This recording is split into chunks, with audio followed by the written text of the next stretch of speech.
G'day and welcome to the Inforunners. I'm Execute, joined today by my partner in crime, Space Tomato, and our special guest is ExpatBrat. How are you guys doing today? Hey. Doing Nice to good. see you. Doing good, feeling spacey. Spacey. I'm just always looking at Hello to the YouTubes. Expat's teeth. They're always... It's a nice smile. I get them done in Orizon. Oh, they've got good toothpaste. At the medical clinic. Yeah. Yes. Space Cloud toothpaste. Although I hear Roberts be praised. Lorville gets their toothpaste from the abandoned mines outside the city, and it's just got that great toxic sort of scrubs your teeth clean. Full of charcoal. Yeah. Mm. All right. If you like this type of content, Thinking they don't grind forget down to the like. bones of the people at Crusher. What? Don't forget to like, subscribe, ring that notification bell if you like this content. All right. This is a casual conversation with ExpatBrat. So Expat is kind of driving this conversation. What are we talking about today, Expat? Anything you want to talk about? Well, yeah, sure. So I'm always out doing peace and justice in the verse. I haven't done too much PvP yet, but whenever a PvP encounter comes along, I'm always up for it. And yeah, I tried a distortion build the other day. Yeah, I guess if I can talk about anything today, what do you guys think about the future of justice in the galaxy? What do you think it's gonna look like? What is it gonna have to look like? There is no justice in this galaxy. Yeah. And what Evil tomato. because I kind of want to boil down this. There's a lot of pirating going on now, guys. Have you noticed? There's an awful lot of pirating going on. Even people that I didn't think were going to be pirates have started pirating. And there's an awful lot of salt out there, and a lot of people crying because they've lost a lot of stuff. I was wondering what your guys' thoughts were on are people going out there unprepared? Is the solo cargo runner, is that a thing of the past, or should it be? And what do you think?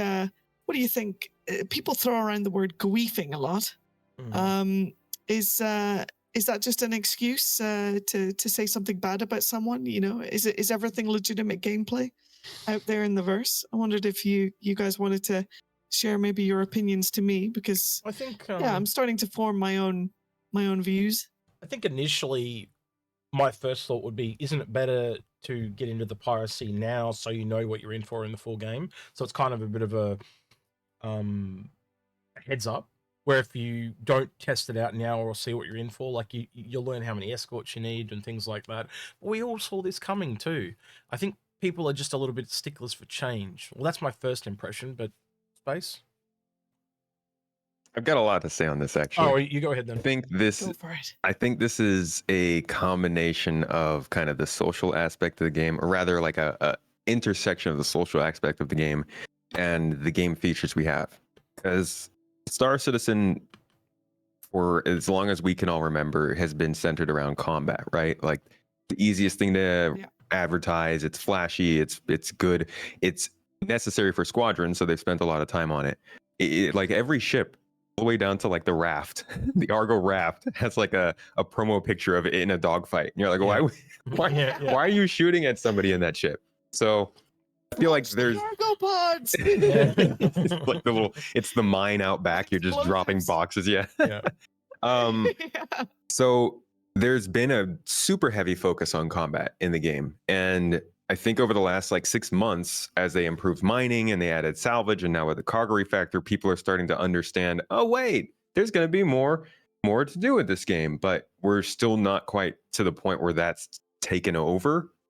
So because piracy is the easiest way to get PvP in the game, if you're not going into Arena Commander, a lot more people are open to trying it, because what else is there to still do at this point? The game's playing is the best it's ever played, outside of the PES problems we've had.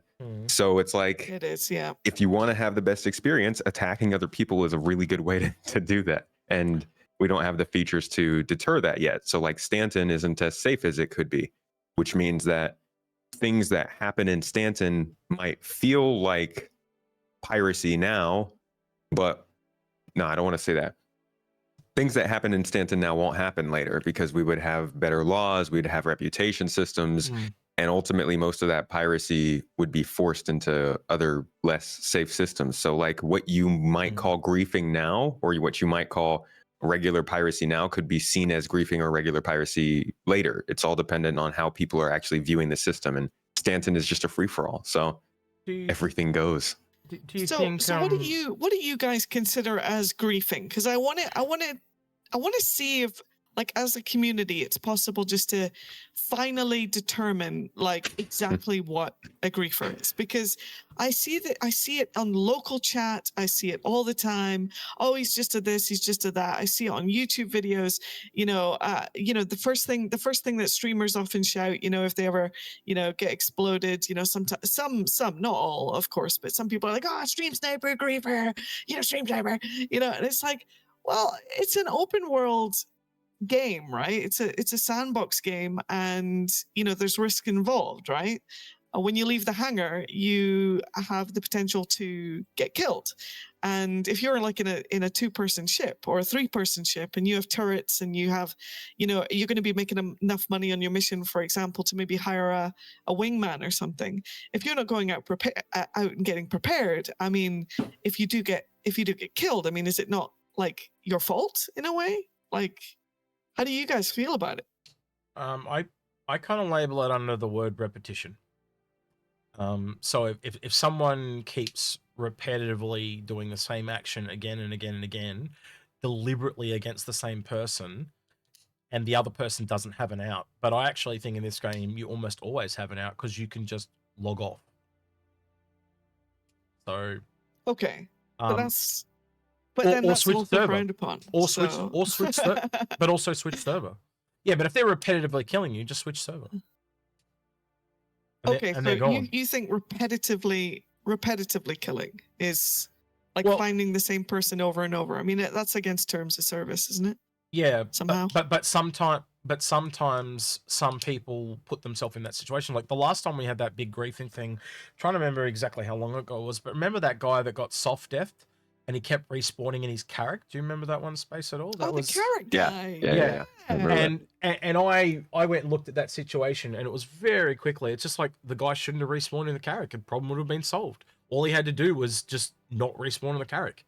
He kept repetitively choosing to spawn in the carrick, where if he'd spawned at whatever his landing zone was, he would have been out there. Can you choose? I suppose right now you can't choose, right? If he set his spawn for the carrick, he can't actually choose. So maybe that's something they could have. You can set it back to your default. Yeah. If you're given a chance to get to the console, which I think was the case in this specific example. Yeah. So he was given the option by those guys just to end it, kind of thing. I think. I can't remember for sure. I didn't look that deep into it, but I feel like that was one of the details. I think griefing is a distraction, kind of. I think there's like the potential to be any level of head when you're playing the game, and you're, if you're on the server fighting against somebody, if you're in Spectrum talking to someone, if you're on Discord trying to group with someone, there's some level of trouble you can cause for people that it's different for, like, the tolerance for that is different for everybody. So it's really hard to just lay down a line of what is not okay and what is. I think targeting somebody for a reason that does not benefit you in the game is considered griefing, but then it depends on what benefits everybody in the game. You might be going and killing somebody on a moon. Pure fun kind of thing. Yeah, you might go down to a moon and kill someone because they landed there, not because they're sitting on resources or something, but because you and your org have called this your territory, and the UEE recognizes that as your land, and you should be able to defend it however you want. So you kill them, they say it's griefing because you didn't get anything out of it, you just murdered them, but in reality, you're protecting something that they didn't even know was there. Yeah. Like, the amount of weird situations that can come from things like that in a game like this. And then on top of that, like you were talking about, if it's repetitious, it complicates things. I don't know. I really don't know how you can just categorize everything to a point where you could say it is or is not allowed. The only way I can kind Yeah, of absolutely. That's gamification, isn't it? I think they've got to be careful, like with the amount of gamification they put in with regards to this kind of stuff. You know, at the end of the day, aren't they going to be having, you know, I mean, ideally, are there not going to be safer areas of space? You know, maybe further patrolled by a heavier police presence, or, you know, if you do kill someone in this zone, then your crime stat maybe goes up like super high. What do you know about the future crime system that they're going to have in place, and the future protection that people could have, you know, beyond like hiring your own NPC wingman, for example, even, or turret gunners, so in line with which I think that. a lot of people really want to do. So in line with that, what I was going to say was, I think from my perspective, I always look at the game from a release perspective, not a now perspective. And for me, I would rather Yeah. the shit hit the fan right now, right? Because when the shit hits the fan, CIG sees it and they make Yeah. it what they want it to be for release, right? So one of the best things about test environments, when people exploit, they do any of those weird things. Not that I agree with doing that. What I'm saying is, in them doing that, they can see that they're doing it and learn how to stop it, right? So it's beneficial for people to be essentially bad now, if you want to put it that way. And going back to what you said, putting that into the Get rules. out now. Yeah. It allows you to test things that you wouldn't normally. So if you're not sure you want to be a pirate, but you can test being a pirate to see if it is for you, you know, without the consequences because of the wipes and stuff like that. And then the other side was obviously where you were talking about laws and stuff. Every system is going to have their own laws, you know. So, you know, having drugs in one system might be a fine, like at Microtech, but another system, it might be death. You know, like they're going to be that. Oh yeah. You know, so you work that back into it. There might be a system where if you shoot a single gun, you're put to death. You know, like we just don't know what systems they're going to come up with yet. But for law reasons, they'll have a mix of everything, obviously. So, did you play Eve back in the day? Oh boy, for like a couple months. Yeah. Funny enough, I jumped into it in like 2009 and I started to play it and I was like, wow, this is really complicated. Oh man, I'm super late to the party. I'm just not going to be able to catch up with this, and gave up. Same here. Exact same thing. I feel like the justice system there was pretty decent, to be honest. Like, I mean, I know we're not about like copying what everyone else did, but I mean, but Eve had a pretty solid and an easy to follow system, right? You had what was it, low sec and high sec? Yep. And you know, depending on what place and space you were, depended on how like the frequency of like, you know, patrols, how quickly the police could get to you. I mean, I wonder if in future you'll be able to call the cops, basically, you know, like if you broke up glass, you could just like 999 and, you know. So with land claims, that's one of the things. If you have a land claim, if something goes wrong, it'll kind of be reported, and it's within a comm array, it'll be reported to the UEE, and they'll send somebody out to protect it and stuff like that. That's one of the advantages of land claims. But also, by the same token, to cover their tracks, a lot of pirates can turn off the comm array. So there is, you know, so it's like, well, I'll get a crime stat 1 rather than get a crime stat 10 for murdering you or whatever, or crime stat 5 at this case. But you get my whole point. They turn it off to hide what they're doing. So yeah. And then there's hacking gameplay becomes a lot more complicated, right? Yeah, that's actually gonna continue. It's gonna fit into the security network, which the first version they did was what allowed us to be able to I don't know if it was linked to surrender, but the ability for you to be given trespassing warnings without getting a crime stat was kind of their first look into the initial implementation of security. But now they want to start to have, and this factors into bounty hunting a lot. The security network is meant to kind of keep record of where people are going, what they're doing, ATC they're checking in with, where have they pinged a comm array, which space station did they land at. Those things would fit into a dossier that could then be tracked by bounty hunters or people who are using this network. That also will factor into things like restricting guns in certain areas. It will kind of be a part of, like you said, low sec, no sec sort of stuff. If you've watched their demonstrations on the quantum economy, they've talked about probability volumes where it will be more or less likely for you to run into a security patrol. So you might get interdicted in some place and end up in a long dogfight that you can't win. No help ever comes. Right.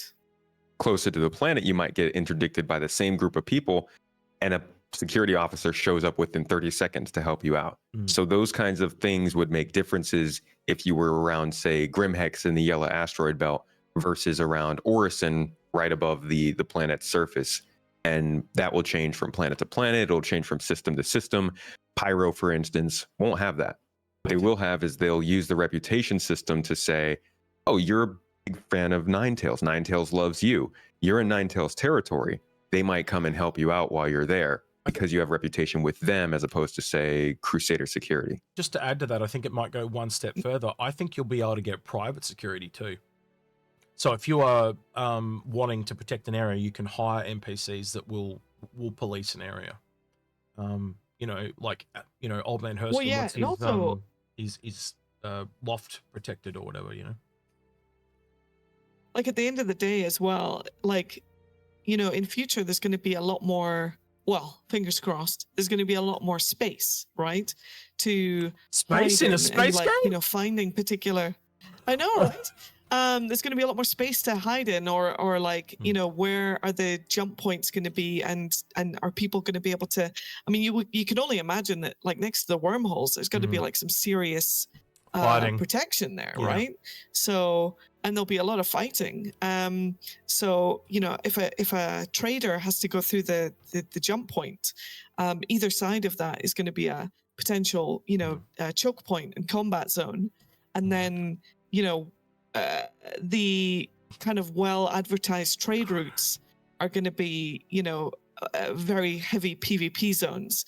If there's certain people out there that are willing to protect, you know, these traders, you know, in future and stuff like that. It's just that right now, I guess we don't have the server pop size to really have, I don't know, enough of a, like, you know, just like the regular Joe just out there protecting traders and stuff. So right now people are just going kind of piracy mad because it seems easy at the moment, right? Well, it's you also just kind of camp a trade spot, wait for the C2 to turn up, and, you know, there you go.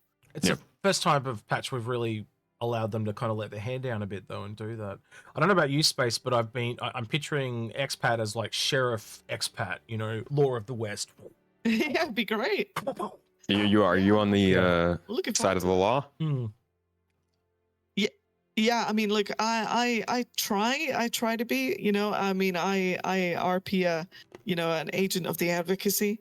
So, you know, we're kind of like a bit like the FBI or the CIA of Stanton, I guess, you know. But, you know, the law works in mysterious ways. Sometimes we go out of what, you know, some people would say is you know, acceptable law enforcement practice to get things done, but yeah, pretty much try and stay on the side of good. I don't think I'm that much of a good PvP pilot yet, so I think I'd be scared running around with a crime stat all the time, especially with how Klesher is getting harsher and harsher. I mean, I guess also in the future you're going to have Death of the Spaceman, right? So that's gonna help things along. And that kind of excites me because you can Death of a Spaceman, a lot of people see it as permadeath that's going to like ruin their gameplay, but really it feels almost like you could do a soft restart. Like you could be, hey, I'm advocacy, I'm working with the UEE, I'm doing a lot of this stuff. You die, you lose some of that reputation, it passes on to your next of kin, and maybe that person wants to be a cargo trader who's aligned with Shubin and has a special deal with Blackjack Security. And that's my favorite part about the reputation system is it's not just a crime stat on or off. It's not you have 5 stars or you have 1. It's, oh, you're safe with these people. They'll refuel you. They'll give you arms and they may even help you on a mission. But these people, because they don't like them, you can't do those missions. You can't take part in that group play with your friends because they're on the side of the law. They're doing good stuff in this system, whereas you do bad stuff in another system. An example I used recently in a video was if you fight with Xenothreat all the time, you're coming into Stanton, you're obviously spouting anti-alien rhetoric and you're fighting against the UEE. You go to Terra with your friends to meet the Tavaran senator, who I think all know is probably going to be a mission giver at some point, and they won't work with you. Yeah. Right, exactly. So choices you make in the verse will have, you know, significant consequence for you. Do you think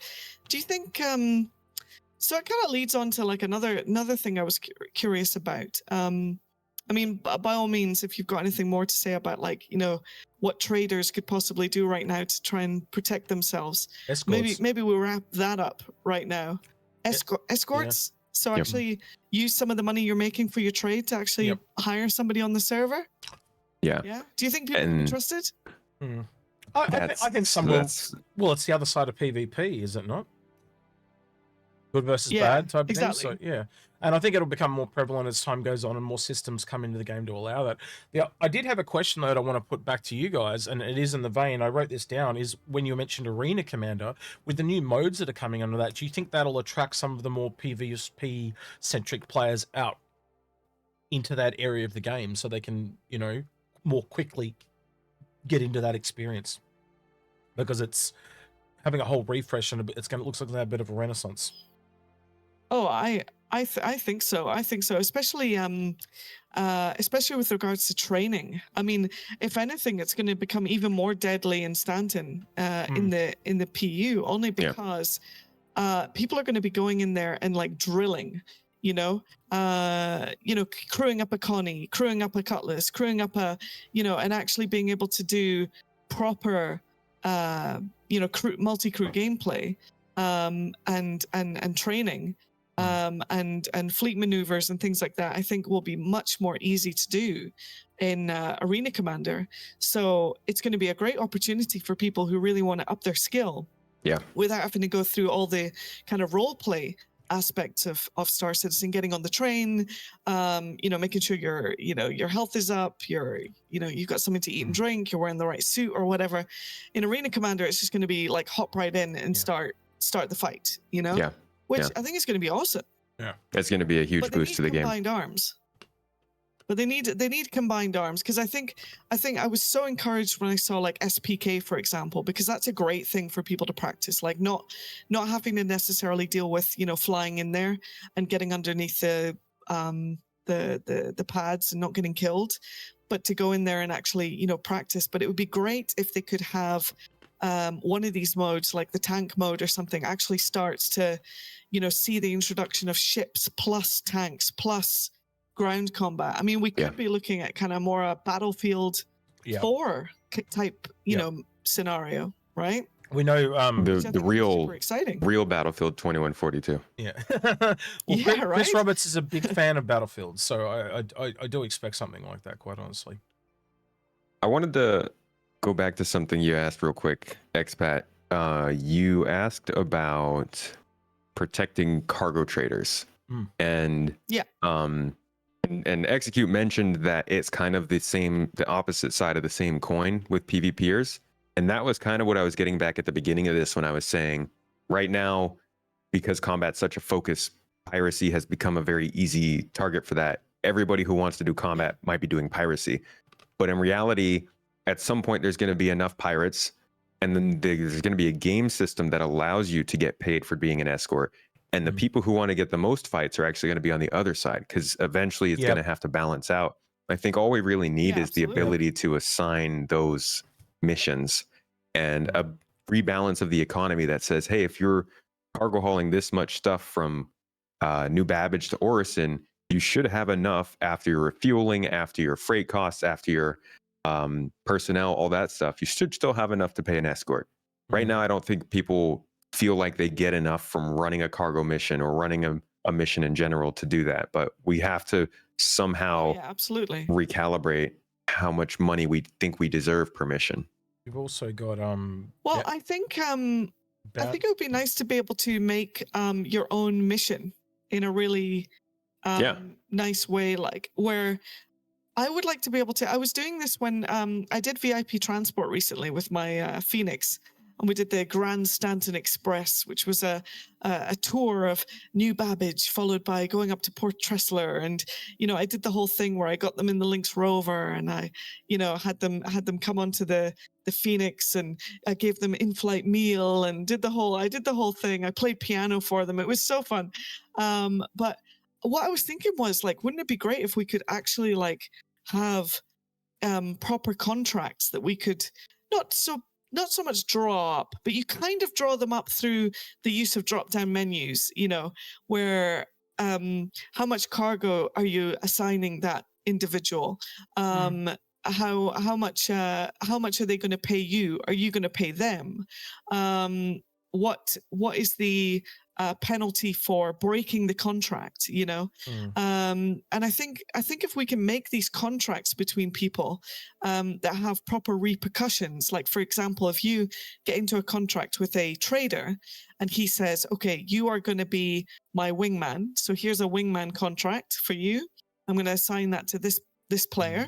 You now are my wingman. That means that you get automatically this percentage split of what I sell from my current cargo bay. Okay, so you got the cargo bay, you select the cargo, he gets a percentage of that when you sell it. So that's an incentive for him to make sure that you stay safe. If he kills you, then he breaks the contract and gets like a really high crime stat and maybe a fine. So there actually is systems that we've heard about that are coming that actually cover everything you've said. So we do have a little bit of oh, fantastic. The beacon system. It's a bit old now. You know what I'm talking about there, Space here. You know how you can set up a beacon for someone to come rescue. And then on top of that, they had a rating system. So after you've done the mission, you will be rated on it. So if someone kills you, like you're saying, you would rate them like 1 star, would say, this guy murdered me or whatever. So it allows over time for people to track your rating, and you'll have a rating. And obviously if someone's you're trying to hire them at a miner and their reputation is really bad, you most likely won't hire them because that, you know, or this person is just really bad at mining. They're horrendously bad. You know, you'll be able to go through the notes and look at what people have said. So yeah. And so the good stuff will rise to the top, but they'll want a premium as well. So if you're a 5-star reviewer on I don't know, what do we call Star Citizen Yelp? Spels? I don't know. What it's called. Star reviews. Star reviews. Yeah. Oh, it's rated in star rank. Yeah. Star rater or star ranker or star reviews. But yeah. So if you've got a 5-star review, you can obviously charge a premium, you know, because you've proven yourself worthy of that actual task, and people will be really nervous about losing their 5-star rating. But I reckon by the same token, there'll be people that deliberately troll other people. They'll be like, oh, he's got a 5-star rank, I'll hire him, and then give him a negative review. But if that happens, it's gonna happen, right? It'll happen. But if that happens, I think you'll be able to like contact. Well, that's what happens with eBay sellers. If someone gives them a face review, it happens in real life. They contact eBay, and eBay reviews it and deletes it. So it'll probably happen here as well. You'll be able to put it forward to the concierge or CIG, and they'll look at it and go, "No, that's full of shit. He didn't do that at all. Delete." But that's a product of getting reviews. You know, if you're a person who is doing enough business at one negative review, most people would look over it. Yeah. If I'm looking at a restaurant and I'm seeing somebody gave it a 1-star review and they're complaining that like a waiter tripped somewhere, I'm like, okay, well, I don't need to pay attention to that. But I'll pay the premium. But also, you can probably go into the person that left the reviews and look at their profiles, and if everyone just says Karen, you know, it's like, oh, okay, that guy's just a complainer, you know, like, so, you know, maybe we should assign all Star Citizens a social credit score. Oh, here we go.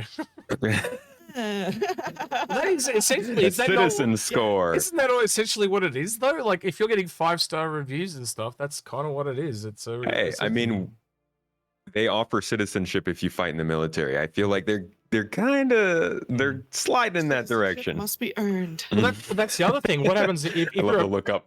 If you're a pirate, do you lose your citizenship? Instantly, it's gone. Oh, yeah. I mean, can you not like? I mean, really, like I think. If you like are going to be a pirate in future, I think you should like really, like you should suffer more than just the consequence of like going to Clasher every now and again. You know what I mean? I think it should be like, okay, well, you can't go to Babbage no more. You can't go to the Bering factory missions anymore. Yep. Like, I mean, I'm not saying so here's the other. I'm running a crime stat. Tomorrow I'm going to be fine. It's like, no, I think it should have like a long-lasting, your relationships in the verse should have a long-lasting consequence. They've said that, and even you just have to work it back. Even your kids will have that problem. So when you respawn as your kid or your next of kin, they will have a certain level of your reputation. But I want you to go to the other side of that, right? So you were talking about the negatives, and that's what everyone always talks about. But tell me, what are the positives? Why would I want to be a pirate? And the only thing I've ever heard people turn around and go, oh, because I can make other people sad by griefing them. Well, that's not why you do it. You do it for perks. So in Freelancer, right, which is what this game is based on, you got access to other ships and tech that you just couldn't get access to. Right? So you actually got better weapons that came from, for example, you might get access to alien weapons from the Banu or the Zion that have been illegally marketed in. And you even saw a little bit of that. Remember that Alien commercial with Jax McClure at the end of last year? You both might have saw that, where he was looking for he was finding Vandal weapons. Do you remember that in the ad? And he was asking, are they genuine? Yeah. That might be a thing. You might actually be able to get access to tech that you just normally can't get access to. So you might get you might actually be able to earn a scythe. I'm not saying that's what you will be able to earn, but I'm just trying to give you an example. You might get access to different components and alien tech as an example, or illegal tech that you can't get anywhere else. So there may be perks to that, so that their weapons are stronger or cheaper to replace in some perk, or it's a tit for tat. Like, if there's this huge negative, what's the positive? About having you know what they're having? You know how they're talking about like having different shards and stuff, and like maybe if like they don't get the full tech implemented or whatever, they'll be like kind of instance shards or something like for certain areas. I think it'd be quite funny if like all the pirate corps ended up on a single server, like by mistake. They're like, no, like what do they do? Well, try and pirate each other, It'll be a thing.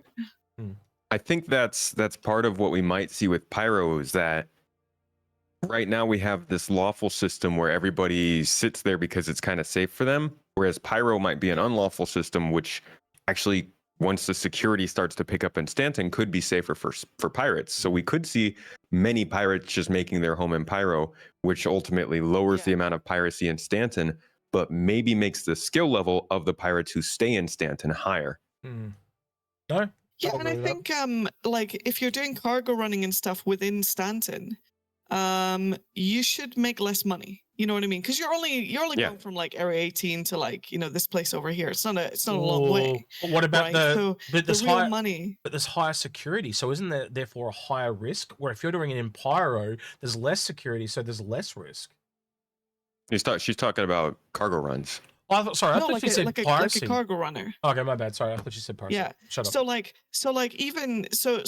say there's maybe going to be more incentive for the pirates to come into Stanton, take the safe cargo. These cargo runners that now feel like, oh well, I'm in the Stanton system, so no one's going to come get me. Everyone's in Pyro. But if they take that cargo back to Pyro, it probably gets them more money, right? Because it's like Stanton cargo. Yeah. Going through a jump gate usually gets you more money. So I'm sure there'll be ways of them kind of encouraging the pirates to come through the jump gates. Oh yeah. And, take a risk. Much more lucrative. Both ways, right? There's going to be like, okay, the pirates are over there in Pyro, and then the good guys are over here in Stanton, and then kind of I'm sure they will find a way of like balancing it. So hopefully that they come that people go back and forth. Yeah. For different gains, Resources. So speaking of Pyro, how exactly. How likely do you guys think we are to get that at the end of the year? Do you think that's like I haven't heard anything on it in a while. So what do you don't reckon you'll get it? When do you reckon we're going to see it then? Well, I mean, based on what the chairman's letter said about what they wanted to achieve technically, I think they haven't even really finished the persistence, right? And I guess that was supposed to be like a month or 2 months. They were supposed to handle the persistence and then move on. So, I mean, things can work in parallel, right? But, it's hard to say. What do you think? What do you think, Tomato? Like, do you think they're really going to push another system when, I don't know, the whole server mesh thing still isn't really there? I think they might. It seems like they might do something a little bit different than they were originally planning. I was kind of ranting about this the other day because they did the same thing they do with I bet your rant sounds so soft. mad? Do you get pissed? Sometimes on stream, chat can get me going. He's good when he vents, right? So he'll get together with us and he'll kind of like, he lets it all out in behind closed doors. He's very good like that. And then we get on camera. And it's like, oh yeah. Yes. No, it's I think they do this a lot. They did this with the briefing room. They did Pillow this talk. with the pillar talk, and now they've done it with the road to 4.0. They told us they were going to release a new one every month, and we saw them. I think we saw one in January, February, and March, maybe, and then never again. And the last one we saw talked about the server meshing, and it, I think, created a lot of questions for a lot of people that were never answered. So at this point, I don't know. I don't know what they want to do. It sounds like they might want to do something sort of halfway just to make sure Pyro comes in. But it also, you know, I'm hearing from the great ether that it's, you know, they are going to have server meshing in when Pyro comes in. So it's really hard to know. I don't think that we're going to see it this year. I think their goal was to get it to Avocati by the end of this year. When he said, oh, it'll be in players' hands by December, I think he meant literally like Avocati hands. So I'm thinking Pyro next summer, is it earliest. crazy to think that maybe they release, like, you can log into the Stanton system or you can log into Pyro, but the two do not connect? Like in the beginning, we did talk about this quite a bit back, like, here's a back in the testing day. zone. But it's just extra work. It's needless things they got. Yeah, they don't. So all the code to have them run separately is therefore superfluous because then they have to go back and make it so they work. The code works together. So Okay. we'll see. Yeah, they don't. But then they have to come up with jump technology, right? The wormholes. Yep. Well, that's the thing. But that hasn't So been shown. they've put a ton of time into that. I mean, they were designing the wormholes a few years ago. They have talked a lot about the actual tech. Okay, not a lot. They've talked sometimes about the actual technology they're developing for it, and the work has been going per the progress trackers for a while. So I do think that technology, whatever that transition is supposed to be, is far along. But tying that into server meshing might be where things get hefty. And it does seem like they might have some sort of solution where they say Stanton is a server, the jump point itself is a server, and Pyro is a server, and we figure out how to connect those rather than saying Stanton and Pyro are servers and they sort of meld in the jump point. But again, it's so like unclear that all of this that I'm saying is just nobody should. Now I think about take it with it, a grain of salt. they did talk about doing a static server mission before dynamic. So why couldn't they just do? Right. Yeah. Yeah. So maybe that is the plan. So now I think about it, yeah, that makes a lot of sense. If they basically say have every planet in a system as static, and Pyro is another, you know, a separate bunch of servers, and whatever planets they are in a system in the station, if you break it up like that, and it's just got people going between the different servers essentially, and you can have 100 people in space and 100 people on a planet, and then they just replicate that out, you know, so say that takes 20 servers and they just replicate that out to how many people playing the game at the same time. That sounds pretty replicatable and duplicatable to me. Space Tomato, I had a question. So one of the first streams I tuned in on your channel, I remember you were doing like one of these cool things where like your viewers come in on the Discord and they talk to you about the progress of the game. I think it was probably about 4 or 5 months ago, maybe. I think it was around IAE, I want to say. And I remember like I probably made myself a little bit of a target in the chat because I was extremely realistic with a lot of things. Like my levels of hopium and copium are quite low, and I noticed that certain individuals, like, you know, were maybe holding on to the hope more than others. But one champion came into your Discord, and he was very agitated that he wanted like a lot of things that, in my opinion, didn't seem like were important for the overall progress of the entire game itself. And I know you weren't like 100% agreeing with them and stuff like that. So it wasn't an awkward conversation, but it was interesting to hear someone who was so into playing Star Citizen like it's a real game, and they just want things in the PU to play with. You know, they just want to play their game. You know what I mean? Yeah. Do you think that like releasing these things like Pyro and stuff like that is a mistake just for the sake of like placating the community? I mean, I'm very much under the impression that, you know, they should be doing what is necessary for the ultimate completion of the entire project, whether it be putting us in technical hell again, where, you know, they need to solve a technical problem so the game doesn't necessarily work very well. Do you think there might be a little bit of a problem right now where, you know, there's a split in the community where a lot of people just want to play the game and they get upset when they can't, but at the end of the day, like, you know, this is supposed to be like a test.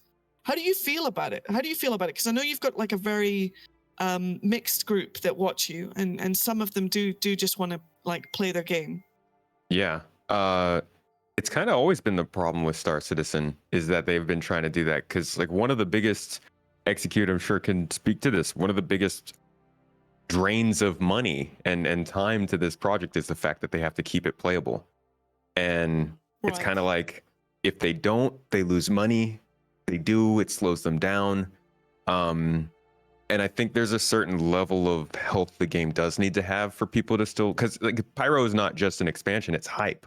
It's like, it is the target. They've been literally using it for 4 years now as kind of like here's the big new thing that we're waiting to do. And I think what they have to do with Pyro is also use it as a chance to keep building out the project. Like you said, they have to use it as a chance to test the proper economy, to test proper server meshing, to test jump points, to understand how a lawless system would work as opposed to the Stanton lawful system. So I think there's like a balance of stuff they have to include. Yeah. Yeah, should have a contrast there, and there should be that, you know, I kind of like this whole idea that they've been holding ships back because the functionality isn't there, or the gameplay isn't there for the ship. Yeah. So they're not releasing them anymore. I feel like that's almost the right thing to do, because as soon as you put something, like, I mean, I work in a creative field, so if I send something to my client which is unfinished, no matter how many times you explain to them that this is not finished, this is not the real thing, you will get a comment back saying, why is the music so loud? Why is this there? Why is the color funny? Why is that, you know? And I'm guessing she makes birthday cakes. That's what it sounds like to me. She's a cake decorator. Yeah. But you know what I mean? It's like I feel like sometimes what they do is kind of shoot themselves in the foot in sometimes, because maybe they try to release something that like is obviously not ready, but it's like, we got to release something, right? You know, they're humans too, though, right? So they do make mistakes, and sometimes the tail doesn't know what the head is doing because it's a big company now. But as for placating, like what you said about Pyro, and what Space said is a really good example. 4 years. You wouldn't release. Yeah. They would have released that ages ago if they were placating. You know, you said it yourself with the ships, holding the ships like back until they have the gameplay. They've got. It's more in the interest for them to release it, because then people will buy them. You know, so they are doing the right thing, I think, in some cases detrimentally to their self, because you get all these YouTubers. Like, there was a small YouTuber I was watching today, and who was literally complaining about how he was talking about Starfield's coming out, and how it's just going to smack Star Citizen around like like nothing, because they've done it in half the time and blah blah blah. And actually, if you talk to some people, it's taken 25 years to make Starfield, but you know, like whatever. It's been taking 8. Yeah, it's not like, I think people should understand that Starfield wasn't an easy game to make. No, Bethesda is a big freaking company with a lot of progress, and it took them 8 years to make it. Yeah, they were building some other stuff at the same time. It's a AAA gaming company that's already been made. I mean, at the end of the day, CIG is still trying to hire people. Yeah, they can't even make a brand new merchantman because they I mean, The I guy really left. appreciated their honesty in the last. Yeah. I really appreciate their honesty in the Inside Star Citizen they just had, with the well, I mean, it was a few Inside Star Citizens ago, but basically their honesty with regards to like what they were capable of doing right now compared to what they couldn't do. Yeah. I thought that was nice. That was refreshing. I think that should be applauded in some way. No, I mean, dishonesty should be, frowned upon, but like honesty, you gotta give it to them. It's not going to help them selling ships by telling you that they can't make that ship, for ages, but they still put the Banu up for sale, and hopefully people were, watching and keeping themselves informed that, hey, that's still not. It's still not getting made. It's like life in general. Nothing ever goes to plan. Even really stable jobs during the pandemic fluctuated and changed. Like, all the supplies to the supermarket got changed and all that type of stuff. Nothing in this world is secure. And the way I've always said it is like researching, I always say like researching cancer. I could go, Mr. Space Tomato, I'm going to give you $5 bajillion. How long is it going to take you to cure cancer for me? 50 years. He's rich. You can't do it. You can't give a timeline. It's not possible. Pay me the money and I will. 50 years. People, exactly. So they go, give us the dates. Give us the dates, TIG, and they and they give the dates, and then people get mad when they miss them. Tell us you can do it. Tell us you can do it. Show us some, Elon this shit. Oh my god, I watch too many conspiracy videos about like Elon Musk and Tesla, and it's all it's all a lie, and it's like, but at the end of the day, if you sell something well, if you sell an idea, and people invest in that idea, it's all a gamble at the end of the day. All these companies and these things are a gamble. There's no guarantees. I try and tell people every day, like when they're signing up for Star Citizen, like, remember guys, there's no guarantee that this game is going to be what you think it's going to be, or if it's going to be finished, or like if you're going to enjoy the game when it finally releases. But if you like what you see now, jump on it. Like if you want to take part in this crazy experience, jump in. But understand the dangers. It's what they call the faith of it. Like when I backed it way back in the day on Kickstarter, I was backing it based on the fact that Chris was making it. I don't think if Chris was attached to this project, it would have got to where it is today. I think people looked at his past games and went, yes, love those. Let's do that again. Or at least the initial people. Sorry, Space. And that's a big thing that sets this game apart. And I wouldn't say it's necessarily. I can hear your friend in the background again. It's my favorite thing. Every time that guy comes on, your friend singing in the background. Your friend. The prayer guy's there. Yeah. He's singing again. No. Oh, the prayer guy's singing in the background. The prayer is on. Yeah, that actually sounds like it might be a funeral. My bad.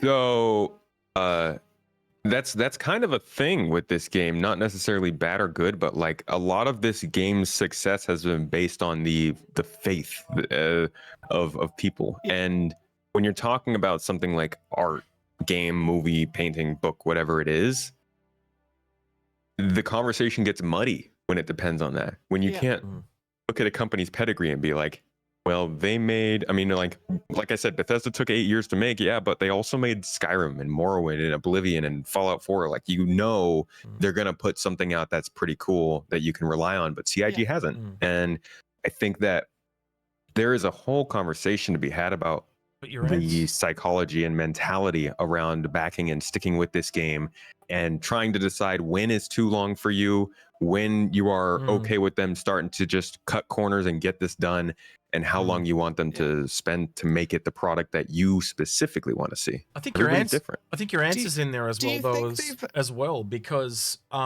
when Squadron 42 comes out, if that's like what Cyberpunk was like he came out to the words of that effect, I think in last year's letter to the chairman, he literally said, I don't want my game to happen. What happened to Cyberpunk happened in my game. I'm going to take my time with it.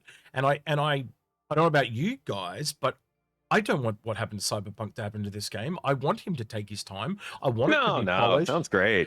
I invite it. Yeah. You only get one chance to make a first impression. Do you think that they actually have, do you think that now, like up on a big board, they have the finished game? Like, okay, this is the target.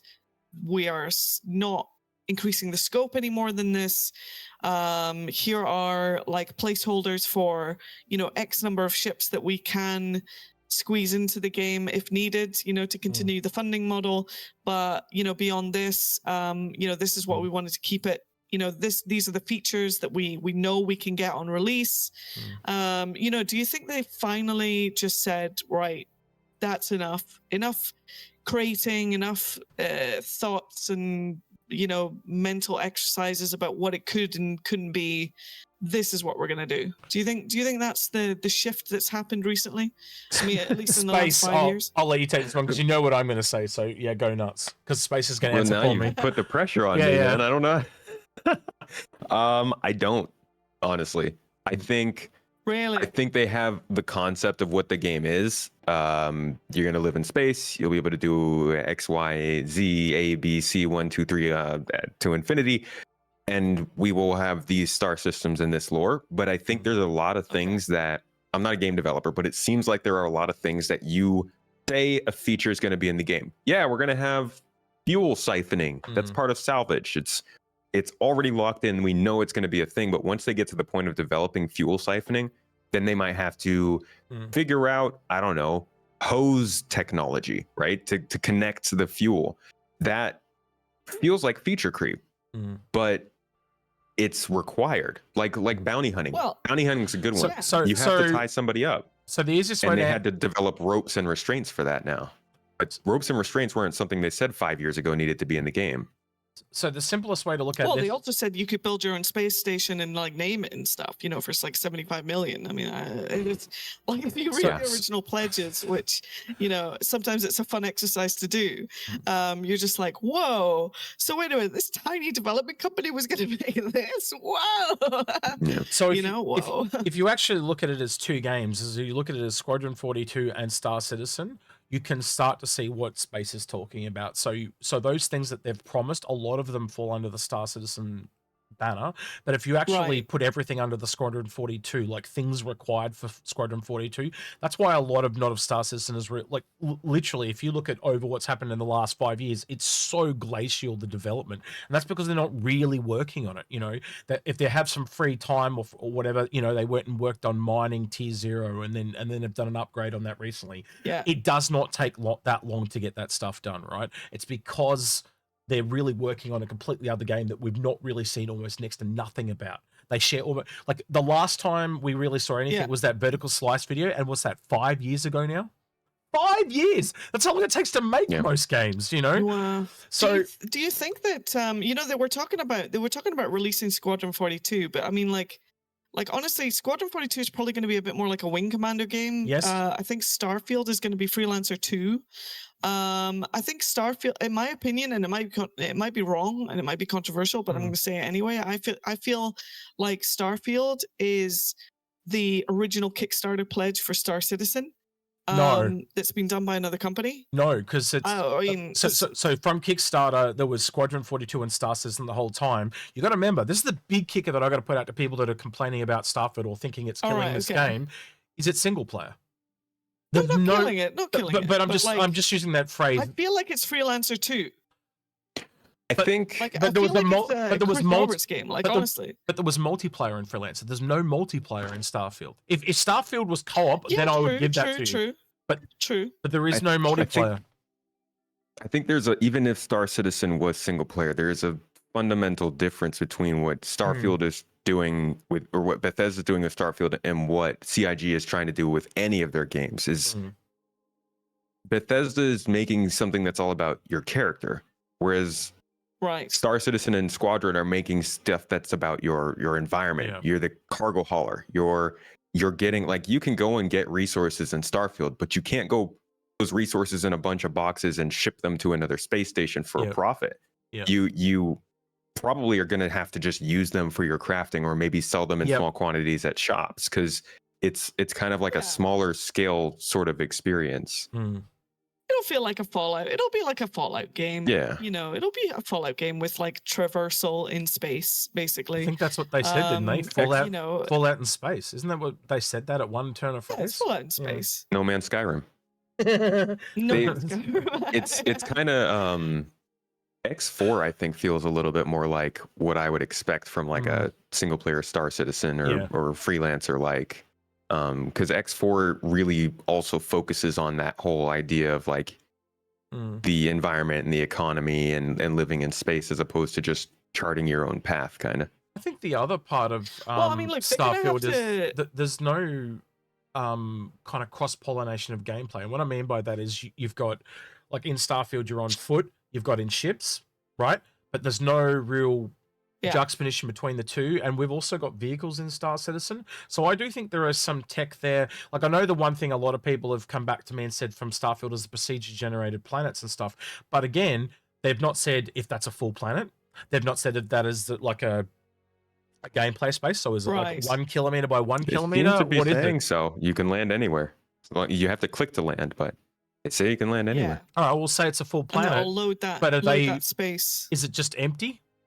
Like, and is it just procedurally? Yeah, maybe there'll be some gamification to stop you from going too far. You don't. You just don't know. How many animals are on the planet? Like, do I land on one planet and there's only 5 animals, types of species on the entire planet?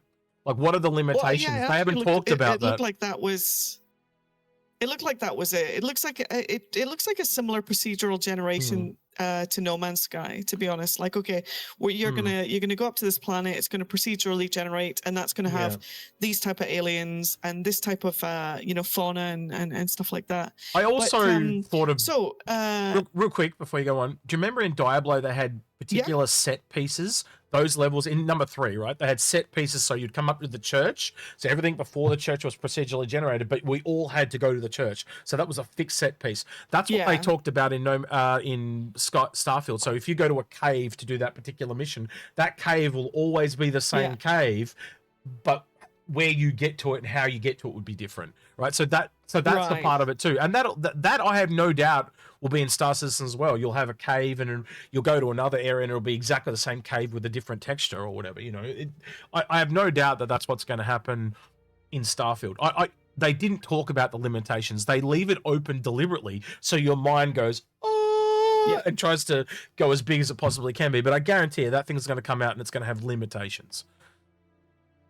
Just so I was going to say, I think you guys can maybe clear this up for me, but I think some people are still a little bit confused about this whole idea that they've switched people or like moved resources over to Squadron 42 to get it finished.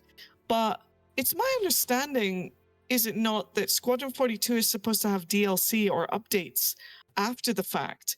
So aren't those people going to stay on Squadron? Like, aren't those resources going to continue? So you can have people move between the teams and stuff, but there's more than likely going to be a steadfast team that mainly works on Squadron 42. So there's 2 more chapters planned, an episode 2 and an episode 3, and there's even been talk after that of like an alien expansion, so like Zion and Banu expansions and the Tavaran and shit like that. Well, but again, that's all. I mean, we'll see how successful it is. Exactly.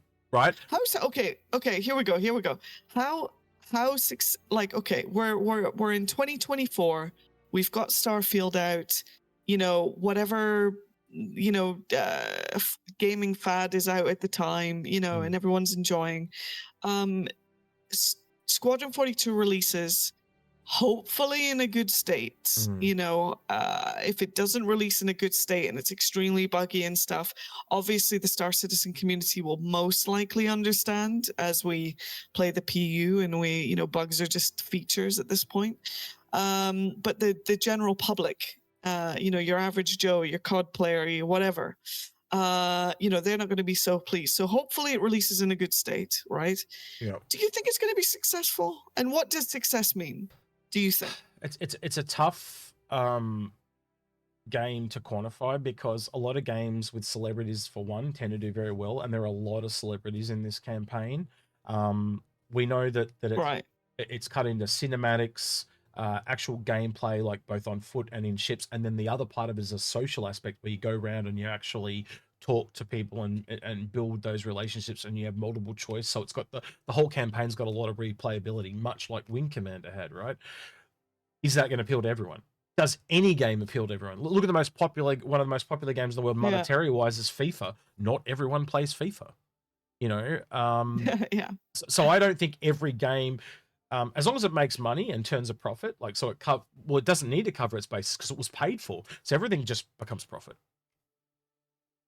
So how do you What do you rate think, success? Tomato? What do you think of?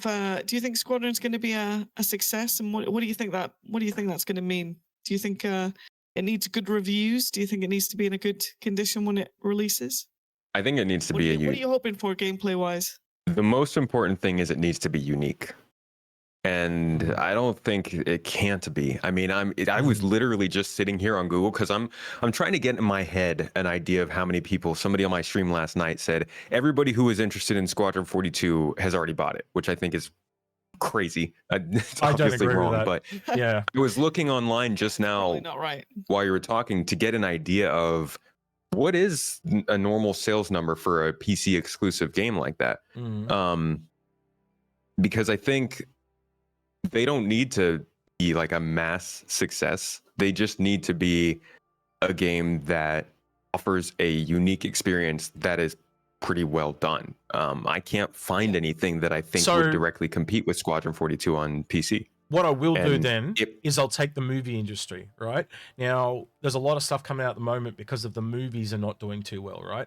And they roughly say that for a movie to turn a profit, it's about 2.5 times what it was worth. So if we put it at the budget, it because wasn't of the marketing budget. half a million dollars. So if they come back and they get, what do they get to? 2.5 billion? Is it then considered successful? Or no, sorry, what are we at? What about half a billion? So no, that's 1.5 billion. My math is terrible today. Sorry. Yeah, 1.5 billion. You reckon we could? It's kind of an odd funding method, right? It is, but what do you think that they're like I'm being a bit cynical. I'm being a bit cynical, and I believe that they've removed Squadron 42 from the store so that they can replace it on the store with, they're going to announce it. I think they're going to announce at CitizenCon special ultimate super duper shiny box editions. Oh no! The ExpatBrat edition comes in purple. They're gonna. Yeah. The space tomato comes in a big juicy tin. Yeah. Yeah, and you know why? You know why I think that? I think they're going to try and get more money out of the current player base, and the people that have already purchased Squadron 42, because I feel like that money's gone.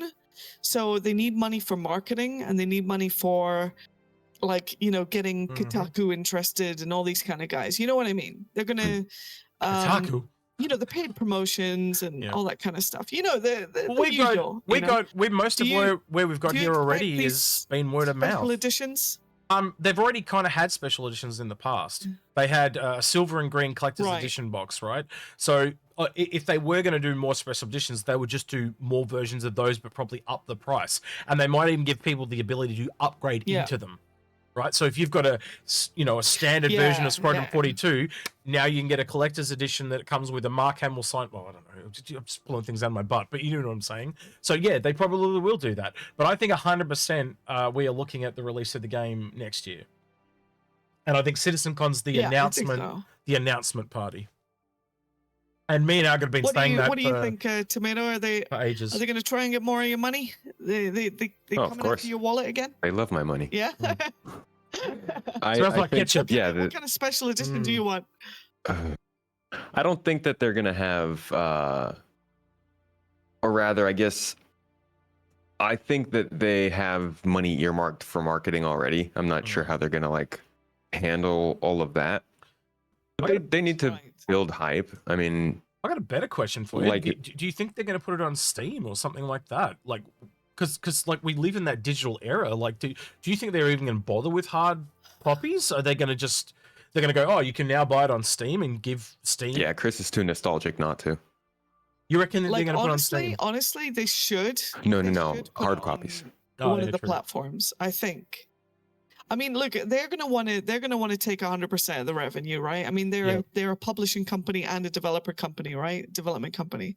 So, I mean, they're going to want to take most of the stuff, but I mean, there's no doubt that there are some people, and even people that I know, that will not buy a game unless it's on Steam. So they just okay, it's on Steam, I'll buy it. So who are the ones that they would turn to? Epic and GOG, and that's it. It would take a And far. Valve. Yeah, I mean, Well, no. Steam takes a 33% cut, right? So if you go to GOG or something like that, they may be prepared to take next to nothing just for the publicity. I know Epic would do Maybe. it that way. it's tricky. Maybe they 'Cause do it's a something with PC game. Microsoft. True. Yeah. True. Really? Well, Put Arena Commander on Game Pass and see how many Yeah, people right. get interested in Yep. this for free. Star Citizen on Game Pass. God, would can you work imagine? too. Can you imagine they convert Squadron 42 to Xbox consoles? That's Well, I coming. mean, That's so that takes- coming. Eventually, that has to. Really? Yeah, it has to. Think about the money they're turning down. Like it'll come. It might be a 12-month exclusive on PC, but you bring that out on PlayStation and console. That's a whole nother leap of money. Like they Yeah, can't. but like, come on, imagine taking PC gamers, the Carrick Daddy's money, and putting it into converting it for console. I mean, wouldn't everyone just be like? Wouldn't everyone go nuts? I wouldn't care. Are you sure? Are you, If I'm getting Really? episode Squadron, I don't think it's as big a deal. no, and especially if I'm getting Okay. episode 2 and they're only just getting episode 1. I don't think Right. there You know? needs to be like a big fuss about it, as long as Mm. it's not getting hampered by that. They can't, like, it needs to be a yeah, port. That's the They thing. can't develop it for the Yeah. consoles. And I think that's the that's thing. the It's yeah. it's difficult. mm. So I have one more question. I don't know how much Yep, longer we've got. We're past the but, 1 hour mark, but so yeah, this can be the last question. We're so. past the 1 hour. Mhm. Okay. So it's one thing. It's one thing I'm curious, and maybe you guys can answer it for me, which is No, I don't know where Um, babies come from. so we. Well, I mean, in my case, it's a bit different because obviously I'm a digital character, so you Yeah. know, You I have don't think pixels, not babies. gave Come me from the those things. login screen. I can't seem to get my pants off, guys. I Yeah. don't know. So all this ship buying and these Krakens and Idris and all these fancy shiny ships that we all go into the Oh, store boy. and buy. I'm sure we're all guilty, and I'm sure all the Kraken money is being used to make Squadron 42. But that's another problem. But anyway, do you think that there's an argument to say that this might cause a bit of a problem for the game's release, or like Star Citizen's actual release, that people are basically buying end game content? And do you think that there should be some kind of system in place that's maybe these ships should be, even if you own the ship in your hangar, you still have to unlock it in game for you to be able to fly it or something like that? How do boy. you think that they're going to balance? Entitlement That- processing. It's really easy. I can't deal with that. It's really easy. It's reputation. So you might own a Kraken, but if you want Right. something for that Kraken, as the example you said, you'll have to go out and rep grind. Like for example, say you want the privateer conversion kit to turn your Kraken into a privateer. Yeah. You will have to go out with some particular function, and there'll be multiple factions in around that does this, obviously, because of how big the game is. But you might have to go out and get to the top level or wherever it is to get access to that. You know, give an example. If you go in and you're into exploration, you might get access to the Terrapin once you get to the rep 1, but to get to the Carrack, it's like 5 or 6 levels of rep in. You know what I mean? So to get to those ships, you're going to have to, because that's how Freelancer worked. Again, if you want to answer your questions, anything about Star Citizen, go look at Freelancer, and it's almost always there. But they've created a Don't you different think it's a problem for that we themselves. bought it. Yeah. We So bought it in a store. I was kind of making a joke with the entitlement thing. I love you guys. Star Citizen fans were great. But do you really think that the community is going to be cool with spending money on it and then getting locked behind a barrier? No, it's not locked behind a barrier. You can still. This is what I'm worried about, right? You can still use it, but to fully use it to get the other pieces, right? To, you know, if you want to change beyond what you've got to get things for it, like I said, the conversion kit or something like that. Like, and if you want to upgrade it or change it, because like a lot of the ships can be upgraded and changed. And for example, you might have an Eclipse, but if you want to get to the Retaliator, you've still got to go get all the rep to get to the Retaliator. Otherwise, you're going to be like Algrid and earn every ship in the game, or own every ship in the game. And that's the only way to get past Well, that. because right now we can very quickly, I mean, like, well, the miners and stuff like that can very quickly raise enough funds to, you know, buy their 890s and do all that kind of stuff. You know, at the end of the day, there's going to be a lot of fees involved, obviously, with running these ships. I mean, I think that's the joke that CIG always makes, is that, you know, like, oh, good luck, you know, being able to, you know, fly a Carrack or being able to do this on day one. I guess they're already planning on having the price of AUEC be, you know, like right now we're like 1,000 AUEC is nothing. I mean, maybe when the game releases, how difficult it is to get money, you know, 1,000 AUC is going to seem like a really like a big amount, right? Yeah. So I mean, I guess it's all about game balancing from that perspective. But yeah, do you think it's going to be a bit weird to have? Do you think it is pay to win on day one? Do you think it's a Star Citizen's pay to win? No. No. Do you think that's going to put a lot of people off? I don't No? think the problem is the ships people are buying. I think it's how many of them there are. I think you could buy the most end game ship that you could possibly want and still get a ton of very good gameplay out of that for a long time, because the game is not surrounding the ships. The ships are just the main way to experience it. Like UGFs, base building, caves, cities, landing zones, all these things are going to offer content that take advantage of the ships you have. But like people are out there with 50 ships, and we know that, like you said, they're going to cost money to keep. You're going to have to keep them in a hangar somewhere that's going to be paid for because it's persistent. You're going to have to pay fuel costs. If you ever want to bring that ship to see your friend, you're going to have to plan it all out. Jumps, where's it going to stay? Where are you going to put it? What kind of vehicles and equipment do you put inside of it? Like, they're just going to be a pain. And CIG hasn't said anything about our ability to sell ships we bought for real money, to rent out ships to other players for some kind of passive income. So like we could get to the point. They have actually talked about selling and renting to other players, but it's been a really long time, like really like 2014, 2013.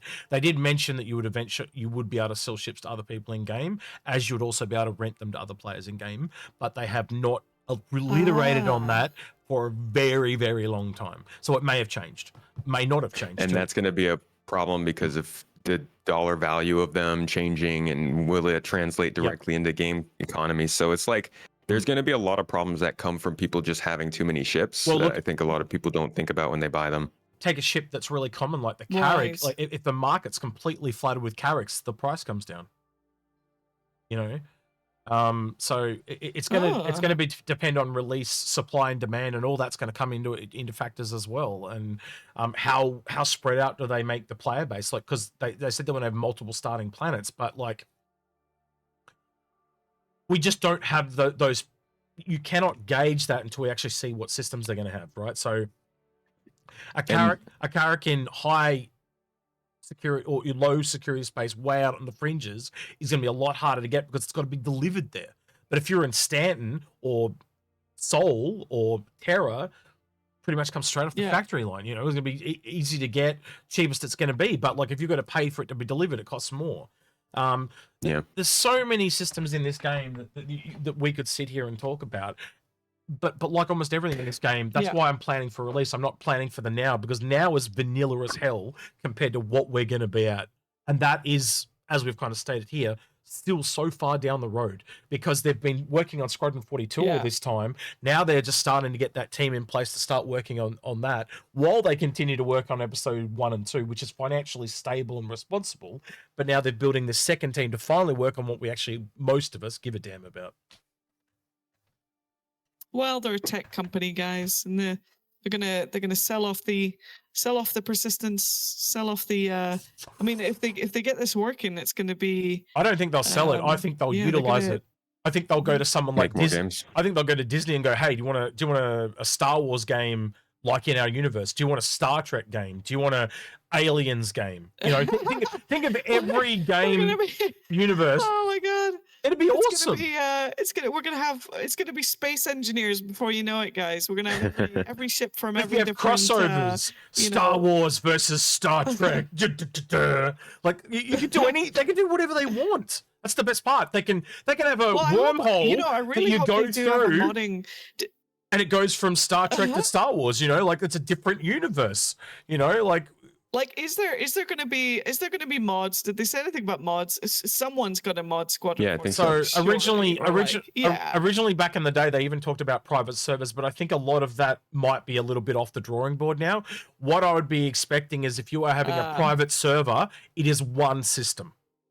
So you can still play the game and you maybe procedurally generate your planets, but depending on how powerful the server is, because obviously a home server is nowhere near as powerful as an Amazon server. So maybe you only get one planet and a moon. Like, it really depends, because I'm not, and then how many players can you have in that? Like, it was the same thing with Freelancer. Like, as soon as you put more than, say, 5 people on the server, it started to struggle, because that world was quite big, right? So it's going to be a limitation. So yes, you can play on your own private servers with your own rules. I'm going to rent a whole AWS cluster from Jeff Bezos. That's all good. Yeah, I'll spend an easy $1 a year on an AWS server cluster. I'll run a whole world, guys. No big deal. It's going to be mad, right? Yeah. Well, so much future.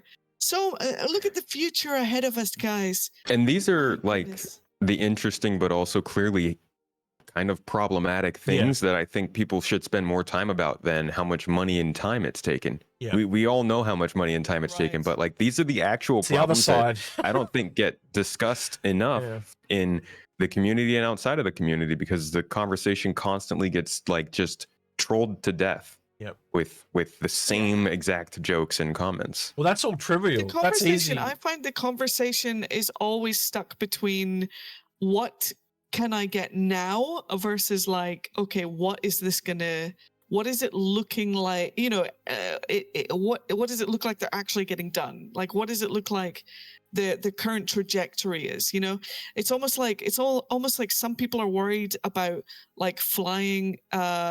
You know, some people are worried about flying the spaceship, like the immediate, you know, they're looking in front of them. They're looking through the spaceship window, while other people are doing like trigonometry and stuff to figure out like where the flight path is going to be. You know, it's just two different mindsets, right? I think I've got a way I can kind of end on this, and I think, and I just want to see if you agree or not. Right? Is you were saying before about Squadron 42 about does it need to be good or not, right? And I think the thing is it has to wow. If it doesn't come out and it doesn't wow people, because if it comes out and it wows people, people are going to go give them a breather and let them go, all right, so, okay, now we've seen what you've done. Now go do that for Star Citizen. And I think if they do that, I think they're going to get the reprieve that they're kind of hoping/praying for once they get this out the door. Because I've been saying that for a while. If they can get it out the door and show people what they're capable of, then maybe a few people, you know, shut up some of the haters. Yeah, it's got to be. It does need to be impressive. It's got to be. Yeah, it's got to be impressive. It's got to work. Like, there's no way. Honestly, there's no way that they get away with a Cyberpunk launch. No. You know what I mean? God, no. They won't survive it. No way. I think there'll be first day bugs, because there is with any game when you go to a wide audience. But if it is generally smooth, like as in like at 90% there, or maybe even higher, it'll be fine as long as it runs on when I say 90%, I mean 90% of people's systems. So if there's someone that's got low end specs and it's, you know, that's their fault, they got a low end computer, or what, you know, it's outside the recommended is what I'm talking about there. As long as it works for most people, and most people are having that positive experience and they like it and it's positive and wows them, I think they're golden. Yeah. Cyberpunk had a kind of a problem though, that it was a little derivative to the game they advertised. It was not what they advertised. Star Citizen comes out, it has as much FPS combat as it does ship combat. I think it'll be a disappointment to a lot of people. Really? Right. I think it'll have more appeal. I think it'll have a lot more appeal, because it gives it's another variety. Again, that's how Cyberpunk was. A lot of people think Cyberpunk is a great game because it's a good action adventure game, but they advertise an RPG, and that gets the original people. I was really hoping for Witcher. I was hoping for Witcher levels of story, interaction, and intrigue and mystery and stuff. And yeah, I ended up playing Cyberpunk. It wasn't for me. Guess I'm the other way, because I finished Cyberpunk, but I've never finished The Witcher. The Wild Hunt, because it got really repetitive for me, and I was playing it and I played it for 120 hours, and someone said to me, oh yeah, there's 3 areas and you haven't got out of the first area. put the game down, and I've never touched it since. I was like, what the this game is huge. I'm done. It's all about expectations. Oh, Yeah. And if Squadron comes out and they don't set the right expectations, then it's gonna hurt. Yeah. Yeah. But they have high expectations to set. well, 10 years. Well, I think that's what we're gonna. It's got to be what, like at CitizenCon. how I many think hours we're gonna. of gameplay do you reckon, guys? I Like think- realistically, like he said like he's six. 70 hours was the last we heard. 600 pages. 700. Come on. 70 hours. That's That's what. a very 70 hours, long. 20 26 chapters. And if you go look at the vertical slice video, that is one mission. From go to woe is one mission, and that is one of the missions in the game, and there are 26 of them, and that thing takes them like 2 hours, or was it an hour and a half? I can't remember, but 26 missions. Yeah. Yeah, I feel like there are multiple missions per chapter, but that is long for like a linear style Yeah. game. It's very long. And that's not to mention there's side missions that Yeah. you can do and all that stuff as well, optional side missions and stuff like that. So it might be 70 hours total. You know, and you might be able to do the Interesting. campaign in half. I think this year's CitizenCon, we're actually going to get some answers. I really do. And the other thing, I'll just Do real you quick. want to see it? Hang on, real quick. 2 days of CitizenCon, first time ever. One for Star Citizen, one for Squadron what do you 42. think of the ticket price? I was like, wow. It better come with a free ship for that 200 price. That's all I can say. Tickets were I'm seeing people say tickets in the past were around 130 pounds. Well, Yeah. this time around they're 200 USD and then 300 for the premium, which is easily $100 markup on both of those, because it was previously it was 100, 200, and now it's 2, 3. Yeah. For 2 days instead of Do you one. think But that's true. It is Like, 2 days, with- isn't it? Yeah. it's 2 days? Yeah. With the whole, like, you know, a lot of people still. I mean, there are a lot of people that are still not cool with traveling and all this Mhm. kind of stuff. Do you think they should be selling? Do you think they should be selling like a digital ticket or something like that? You know, like. Well, that's what we Boy, we memories. we pushed that for ages for it to just be a digital only CitizenCon event, but it's really done for the staff. It's a motivational thing for the staff. It's not so much for us. They do have the digital goodies pack though that you can buy. Yeah, I go back to what I was Right. saying though. The 2 days. Do you think that one's for Star Citizen and one's for Squadron 42? Does that make logical sense to you guys, or do you think it's just a much bigger event than previously we've had? I have no idea. I think that they've got a lot more. Mhm. I would expect that they've got a lot more to show with regards to details and stuff like that. I would say that day number 1 Mm. is going to be like an introduction to like certain systems and certain new technologies Mm. and like a rough idea of like where they're, you know, going. Mhm. And I think day 2 will probably have I'm guessing there's going to be like a gameplay element to the show. I wouldn't be surprised if they even have like maybe computers set up with special Vertical you know, like slice they might have a demo vertical for slice that people can play. everyone to Yeah, play, or I just think people so. there? I would people there. I would say that there's probably going to be a vertical slice for people there. Yeah, I mean, Mm. if you're paying that kind of money. It makes. Yeah, if you're going to pay that kind of money, I think they should probably have some systems set up, and maybe there's going to be a queue, and you sit there and you get like a first-hand, you know, look of it actually working. And then I think day two is probably going to be more panels with even more like the ship team, you know, talking about the ships. There'll be like the Montreal guys talking about what they're up to. There'll be the procedural generating guys. There'll be the guys about the tech for the engine tech and Vulcan and all this kind of stuff, and Gen 12, and then it'll probably accumulate to one big, oh guys, and here we go, the big second portion of the vertical slice that's like got this amazing section in it where you can see like all the like a huge space battle or some, you know, wow moment, you know, and they get to say when it's going to be released. I guess I think CitizenCon's end with like we're releasing it next year, you know. Yeah, that's what I think. I think we're going to getting a date announcement at the very least. So yeah. All right. Well, thank you for joining us, Expat. And that. But if you like this No type of- worries. content. Don't forget to like, subscribe, ring that notification bell for us. We're doing a bit of a push at the moment to try and get some subscribers in because we don't really promote ourselves too much. But where can people find you on the interwebs, Expat? Oh, I stream on twitch.tv/ExpatBrat. I run something called Star Cinema, where I do VoIP, and cinematic fun, cue some music, make some drama, make an 80s cheesy action flick out of Star Citizen Live, and I also have a YouTube as well. But where can we find the YouTube? It's been a pleasure. But where can we I'm trying to get to 1,000 subs. ExpatBrat on YouTube as well. Well, see if you can go there and give her a sub and help her out so she can get that up and going. Because I actually think your content is really prime for that, don't you, Space? That story content she's got. Where can people find you too, Space, on the interwebs? Search for Space Tomato, really. I also stream on Twitch and YouTube. I'm on Twitter. I got 3 podcasts going on Spotify, Apple Podcasts, wherever you go to see those. 2 YouTube channels if you guys want different types of content, Space Tomato and Space Tomato 2. And we've got a Discord server too, if you want to come and talk and things. Seriously, guys, do you not know who that is? Do you not know? Like, some kind of you're fruit. watching this channel. Like, seriously, come on, Space Tomato. You know, I think I've been on this channel enough.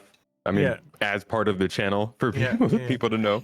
All right. Lastly, then, what would you like to hear from people in the comments below, Expat, about what we've talked about today? What's something you would like to hear? And I think I'll go around Space and myself as well. What's something you would like to hear from the comments below? I think I would like to hear what people deem as griefing and not griefing, and what you and maybe some situations that you've been in to justify, what you think about it, because I think it's a good thing to try and categorize and figure out, and what you think is good manners and bad manners when it comes to being in the verse. I'd also like to know what you think is going to be coming up at CitizenCon. What are you expecting to see? Do you think we're way off with our predictions? And with regards to Pyro and the future of Squadron 42, how do you think the release of Squadron 42 is gonna go? And hey, are you going to be playing Starfield? Are you excited about it? And do you think it competes with any of the games that you've been playing right now? Yeah, there you go. It's a big list. So basically go back through the entire show and just answer every question you asked. All right, cool. Right. Space, what do you think? What would you like to hear below in the comments? I'd be interested in hearing what they think of the ship problem with everybody having so many ships. How do you think they'll handle it? Will it just be that everybody's going to be fine with just having them sit in their hangar and not really doing anything for most of the time? Or are we going to start to see people a little bit unhappy at their inability to use their ships regularly all the time, easily? So you're essentially talking about the buyer's remorse problem there, is what you're talking about there. So yeah, kind of, yeah. For me, I'd like to hear from people's expectations for Squadron 42. Like, what do you expect it to do? Do you think it needs to wow? Like, what do you think it needs to do? What are your expectations for it? Do you think it's going to come out and be like a nothing burger, or do you think it's going to come out and totally change the gaming landscape? All that type of stuff. So where do you think it's going to land? And and I know it's not a game for everyone, but I think even like some of the biggest haters I've seen about Squadron 42 is like, why are they working on this and not working on Star Citizen? They even realize how important Squadron 42 is for Star Citizen, and I think we all would agree, that Squadron 42 is you're going to see a lot of comments. You're going to see a lot of comments on this. People saying they don't care about Squadron. A lot of people don't care about it and think that everybody else doesn't care about it. It's because just because people don't talk about it every day, people think that nobody cares about it. Yeah, I think there are a lot of people. I'll tell you why Squadron is important. Just briefly, I'll tell you why. Because one of the main reasons why the PU and Star Citizen always seem so jank and it doesn't seem like it's working and it's got loads of problems is because they're trying to make it inside a multiplayer server, right? When you take the server out of it, we're going to finally get to play Star Citizen in potentially its best form, the AI actually working, the ship combat actually fluid. You know, you're picking up things and moving them from your inventory. The AI is not standing on chairs.